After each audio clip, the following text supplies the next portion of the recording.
Sa ikalawang sunod na buwan, muling magtataas ng singil ang kuryente ng Meralco dahil sa pagtaas raw ng hangon nito sa international suppliers. At habang papalapit naman ang summer season, kaliwat kanan rin ng appliances para ibsan ang init, kaya pangamba ng ilang consumers. Baka mas lalo pang tumaas ang bayarin sa kuryente. May balitang A to Z si Ace Cruz.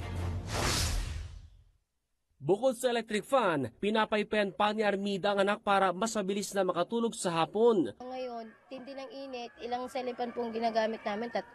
Sa baba, 2, dito po, 1. Wala pa man kasi ang summer, ramdam na raw ang init ng panahon. Hindi tulian niya maiwasang mag-alala pagdating ng bayarin sa kuryente lalo't nag-anunsyo na ang Meralco ng panibagong taas singil ngayong buwan. 57 centavos ang dagdag sa kada kilowatt-hour simula February billing. Katumbas yan ng 115 pesos na dagdag gastos sa mga kumukonsumo ng 200 kilowatt-hours. Lagpas 280 pesos naman sa 500 kilowatt-hours. It's primarily due to the higher cost of power from the independent power producers and the power supply agreements Meralco has with the suppliers.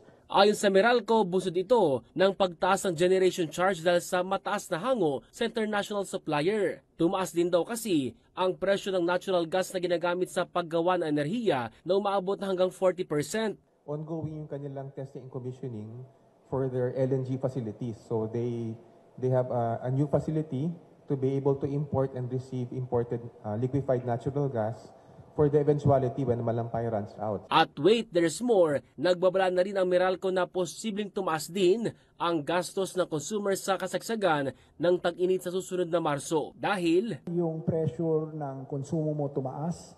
Pangalawa, dahil din yan, nakatahi din yan, malamang tumaas yung presyo ng kuryente. samantala, umapila naman ang power company sa malaki nitong power consumer na sumali sa interruptible load program ng pamahalaan gaya ng mga malls. Ito'y para hindi mahati ang supply ng kuryente sa summer season, lalo't kalimitang may pagnipis ang supply nito at posibleng mapanala pa ng epekto ng El Nino. The primordial consideration really is to ensure that we have adequate supply, that we will be able to provide 24/7 service, and a big part of that, of course, the main part of that is to secure or to procure supply when needed. Gayunman, may ilang hakbang na raw ang Meralco para matiyak na tuloy-tuloy ang kanilang serbisyo. Nakipagkontrata kami sa ibang mga suppliers ng additional capacity at to cover yung pangangailangan namin. Sakali man may mga plantang ma-offline o mayroong mga abiryang hindi nating inaasahan, itong programang ito, tulad nga ng binanggit ko kanina, ay meron ng kakayahan na at least merong 500 megawatts na deloading capacity. Halos katumbas na rin yan ng isang planta ng kuryente. Ang Meralco ang pinakamalaking pribado electric distributor na nagsiservisyo sa higit 30 syudad at 70 bayan sa bansa. Para sa Balitang A to Z, Ace Cruz.